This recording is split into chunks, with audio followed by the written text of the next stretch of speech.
Hey guys, it's coreross and welcome to this Mythbuster episode for Sea of Thieves. So today we're going to focus on explosive gunpowder barrels and how they can be used very effectively both in offense and defense. So let's first of all go over the different ways that these barrels can be detonated. So I was kind of surprised about this, but they can detonate just on contact with the hull of a ship. This means you can actually release them below the ship and let them rise up, and they'll actually detonate when they hit them. And this is kind of like a reverse depth charge.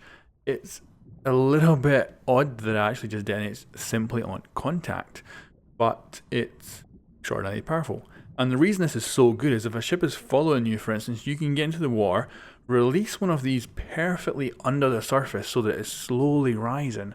When the ship goes over it, boom. And of course, because it's not bobbing up and down the surface, the enemy players can't see it. And the explosion actually creates 4 holes under the waterline in the ship. So it's extraordinarily powerful, and of course it needs a coordinated crew to get down there and start fixing those holes, otherwise they're going to have a major bit of trouble. Now another way that these can be detonated is actually with melee attacks, and I don't think a lot of people know about this. So if you're on an enemy ship, for instance, and you see an explosive barrel but you don't have any bullets left, you can just go up to it and melee it twice. Now I did notice that when you hit it once, it kind of lets off smoke like it's going to explode, but it doesn't. And if you actually go in for another melee attack, that will instantly detonate it. So you do have to watch out. And they also detonate on contact as well with other barrels. So if the other barrel is in the blast radius, which is quite significant size, they will also detonate. And of course, if you're anywhere nearby, you're probably going to get killed. Now, during my experimentations, I figured out that the safest place to put the explosive barrels is in the crow's nest. Now, in this example you can see here, I was playing solo, so I wanted easier access to them, so I just had them below the control deck on the ship. And the splash damage from that cannonball made them all explode, killing me and, of course, destroying my ship. So either put them up in the crow's nest. If you're playing 2 players, that's probably going to work really well.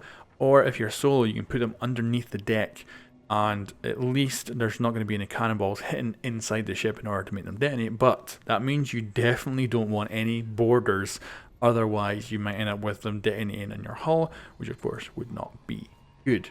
Now let's go over how you can actually use these in combat. So this was actually our very first attempt at bringing down a ship using these gunpowder barrels. Now we did a rookie mistake. We got out of the boat way too early. We had a long swim, and as you can see, one of the enemy players noticed us and came in to take us down. Luckily there was 2 of us, and we were able to take him out quick enough that he couldn't actually shoot our explosive barrel, and we were able to actually get it to the ship. Now these guys were pretty well kitted out. This is a good team of dudes. And you can see their ship is pretty fancy, so we weren't going up against the easiest guys. But as you can see here, Brian comes in with the barrel and sets it off below.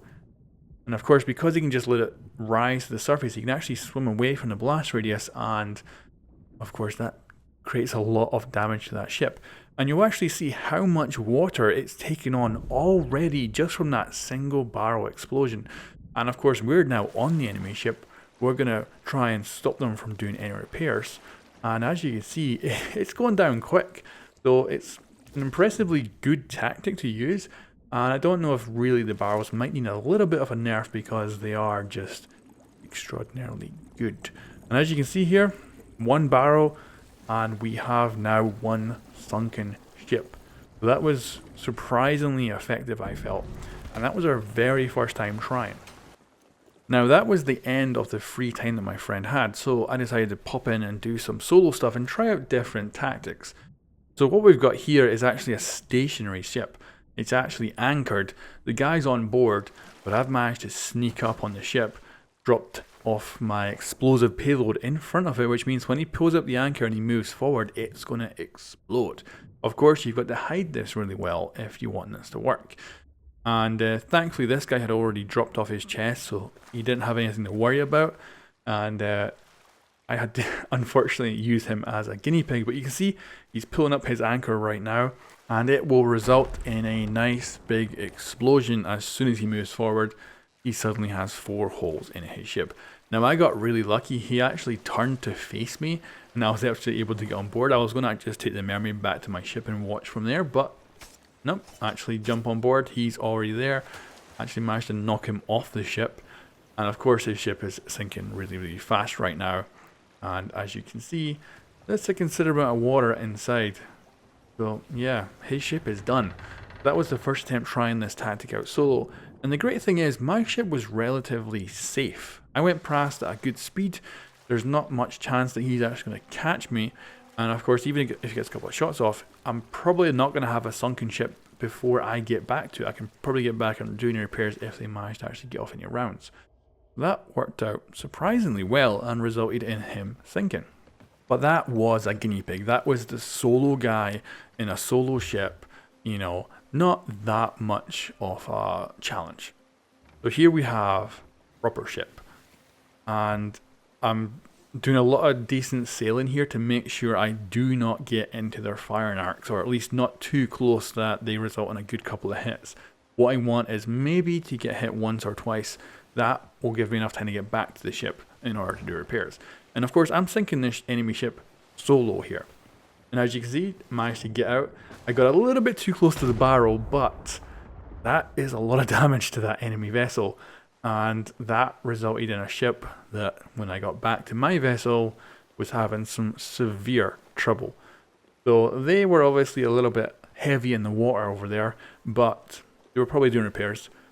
So I headed back as quickly as I could in my little vessel and brought myself alongside. And as you can see here, got into the water, went underneath, let loose my barrel. That guy did see me jump in, but at this point there's nothing he can do about it. Barrel comes up, big boom, and that resulted in a lot of damage. Again, I managed to get back onto the ship in order to do some distraction to stop them repairing those holes downstairs. And it resulted in me managing to sink this ship pretty easily. Now these weren't the best guys, and I think there was only a pair. I didn't see anyone else on their ship, so it might have just been a pair on this big ship. But it still shows you how quickly you can sink a ship solo, potentially, with just these barrels. Now if you want to actually get hold of barrels easily, just go to one of the abandoned forts. You'll probably find 3 or 4 or more in that location. Just chuck them on your ship and you're good to go. And we're going to go over how this can be used actually as a defensive mechanism. So in this example here, I'm actually being chased this time. So I'm going to use these barrels as a defense mechanism. And you can see these guys maybe aren't the brightest. They're coming up straight behind me. So it's easy for me to jump out and actually put a barrel in their way.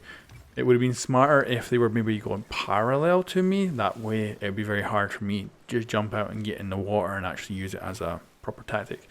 But these guys were following me dead on, and they were set on catching me. And that resulted in a very easy target. But this is the case. If someone's chasing you like this, you can have a couple of these barrels at your disposal. And like I say, just go get them from a fort. Very, very easy to get your hands on. And this one I didn't actually get it close enough. I lit it off a little bit too early. But of course, all you need to do is shoot it. It was still within the range. Still did some damage. And that was pretty good. And then all I needed to do was get a mermaid back to the ship. And it was time for the second barrel.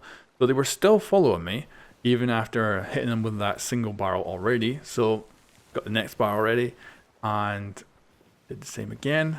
Again, they were just following me in a straight line. It's not the smartest way to follow a ship. And as you can see, at first I was like, I can't see them. But then I seen them. They were going to be a little bit to my left. So I started moving left. And it's kind of surprising how stealthy you can actually be in this game. And they had no idea I was there with this nice explosive barrel. This one I did get released in time away from them and did some severe damage to their ship. Now, with this example, I probably could have got myself up in position to actually get on the ladders, and I probably wouldn't have got killed by the explosion, but it still worked. I still managed to sink their ship. So this is a surprisingly good tactic. And I've had a lot of trouble in this game of sinking vessels just using cannons. So using these barrels to supplement that, to do some severe damage. And if you do want to do some proper pirating, to actually, get people's chests from them, then this is a good way of doing some significant damage very quickly and then you can always finish them off with cannons. And of course, if you've got a full team of players with you, or even just a pair, you can do a lot of severe damage to these guys just using these gunpowder barrels. And anyway, that is the end of episode 1 of Mythbusters for Sea of Thieves. Thank you very much for watching. I'll catch you next time.